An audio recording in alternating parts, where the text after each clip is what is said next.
Hi guys, thanks for watching Mom Talks Wrestling. I'm Mom and I'm very tired. This week we're going to talk about Raw and Smackdown. I just love watching Raw. It's been so good. I loved the whole beginning of Enzo, Sasha Banks, Charlotte, and Chris Jericho. That was hilarious. I love all those guys. I mean, really, they're all so great to me. But Charlotte exudes confidence in a way that I feel like Sasha doesn't. Not yet anyway. I mean, I'm sure she will. But watching Charlotte on the mic and just her reaction and just I don't know, the way she says things with no shame. This isn't the PG era anymore, is it? I mean, it doesn't feel that way after her comment to Enzo. But I just feel like it's so mean girl, and I love it. And Sasha, you're bad, girl. You're the boss. But she'll definitely grow. I mean, she has time. She's new to the main roster. She's been great so far. But I just get such a tickle, I get so tickled to watch Charlotte. I don't know, I just love it. Which is so different because whenever she first debuted to Raw, all I could think was, this girl needs to take a hint from her dad, learn some mic skills, because she seems so scared, but she's grown in to her character, and I'm kind of obsessed. So this whole mixed singles or mixed tag team match, I liked it. Do you think that in this new era that girls are gonna start wrestling guys? I mean, I know why that was taken away originally, but it'll kind of mimic Lucha Underground, you know what I mean? They allow that to happen. And I have mixed feelings on it. I mean, I could tell you my personal feelings if you want to know. But I'm just curious. What do you think? Do you think that's a possibility? Or do you think we're just going to stay women wrestling women, men wrestling men, and it will be just mixed singles or mixed tag? The best part of this match was Kevin Owens on commentary. He is the greatest. He's so funny. And poor Byron Saxton, I just need to know, is he a crybaby? Because he kind of gives me that vibe that he just cries all the time by himself when he goes home and sits alone and realizes that no one at his job likes him and he's humiliated every week on television. But I don't know. I mean, I know it's all part of the script, but sometimes I feel bad for him. And other times I just want to say, why don't you just cry already, you big old baby? Kevin Owens is hilarious. I could listen to him all day long. But is he as hilarious as what I think he is? Because my husband did this awesome Photoshop job of when he and Dean Ambrose were going for the Money in the Bank, and the Money in the Bank was turned into a White Castle crave case, which is if White Castle's in Cincinnati, so obviously for Dean Ambrose, who's from Cincinnati. Anyway, Kevin Owens didn't like it and he blocked my husband, and it's just are you a baby?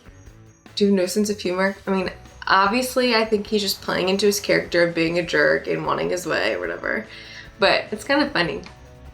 So, Mark Henry is back to bring the pain or something. And they're still calling him the world's strongest man.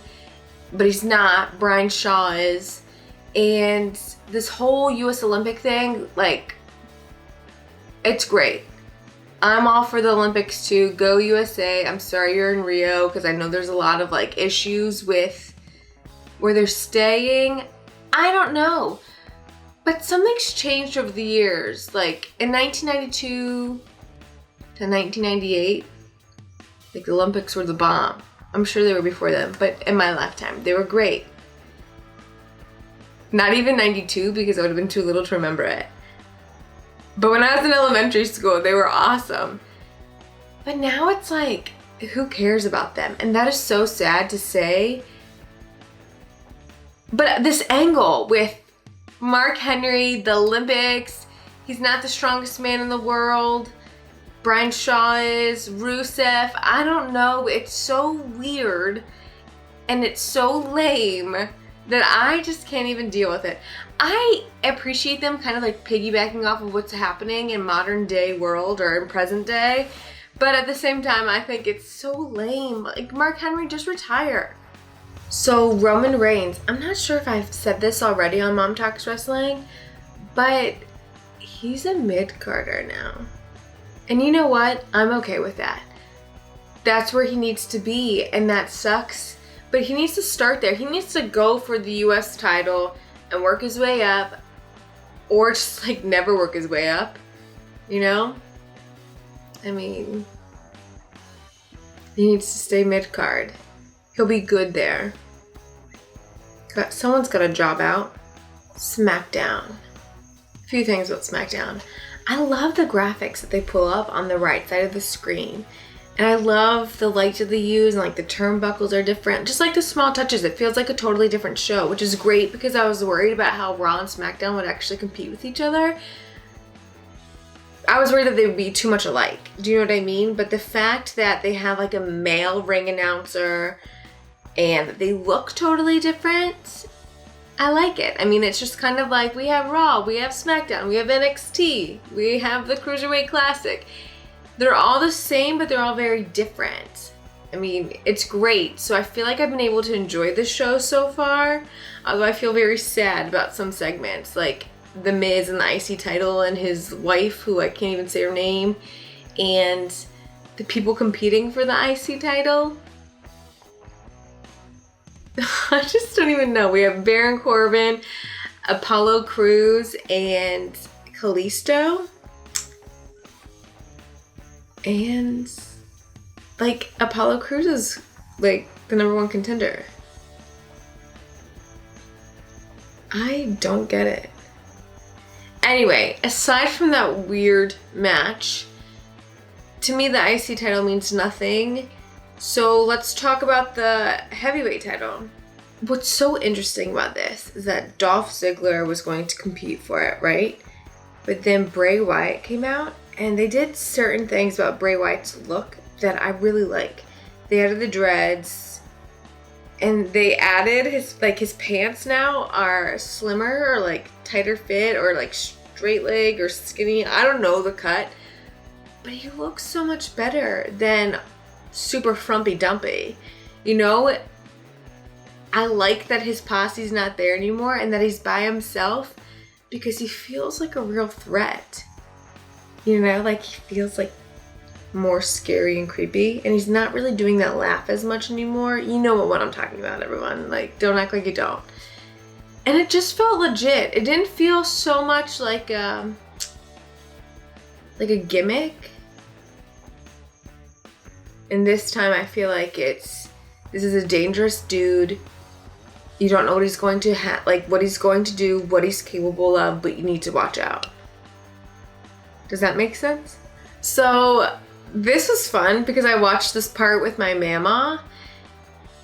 Becky Lynch, Eva Marie, and then Eva Marie can't wrestle. So funny. I love that they give in to all the haters like me and give me exactly what I want just so she can get underneath my skin. You know, she can't wrestle. It's fine. And you know what? She loves attention. WWE loves attention. I love having something to like get under my skin and to complain about. So it was great. And my mama really likes her hair. She was thinking that it was real, but I was like, it's not real. She dyes it and they had extensions. Fake. Guys, if I say this, don't judge me. Ever since the beginning, I've hated John Cena. My mama's here right now. She loves him. And if she were in here, she'd probably punch me for even saying that. But, like, there's just something about John Cena on SmackDown and his promo that I cut that makes me excited to watch SmackDown. I'm so embarrassed. So when John Cena was going on about how much he loves wrestling and how he'll never quit, it just, like, got me excited because he's a top dog. I mean, he's kind of becoming the next Rock. He's in everything. You know, we have the ESPYs, we have those hefty commercials, we have American Grit, we have Teen Choice Awards, like we have everything. And he's there doing all of it. And I just feel like the fact that he still has time for us little people in the WWE universe, to come back and cut a good promo and just make you feel like, yes, SmackDown's gonna be something because we have John Cena and AJ Styles wrestling and they're having like a good little dispute. I don't know, it made me excited in a weird way, and I hate it because I'm totally not a John Cena girl, so don't judge me. But do you get what I'm saying? Like, we have some really awful things happening. Not awful, but I mean, they're boring. I'm sure as the show goes on, it'll evolve and it'll be good. But right now, like I was talking about, The Miz and everything that's happening there, not interesting, right? But like the fact that we have the opportunity to see this unfold, to see if SmackDown will actually get better ratings than Raw, it's like a real life, I have something in my eye. It's a real life competition, and it's so fun because then like each week you get to see the actual analytics from, and you get to also be involved that way. And I just think that's what's so exciting, because I feel like if SmackDown were to really be carried or to get better ratings, I have something seriously in my eye, or to get better ratings than Raw, it's because of John Cena. Ooh, and AJ Styles. But mainly John Cena. I tweet at 432ELC, hashtag Mom Talks Wrestling. My Tumblr is Mom Talks Wrestling, and this YouTube channel, Mom Talks Wrestling. Like, dislike, comment, subscribe, and let's talk about wrestling. And are you for Raw or SmackDown? I mean, it's only been 2 weeks, but what do you look forward to during the week? Every Monday, I get super stoked that Raw comes on. I don't know, it's just so fun.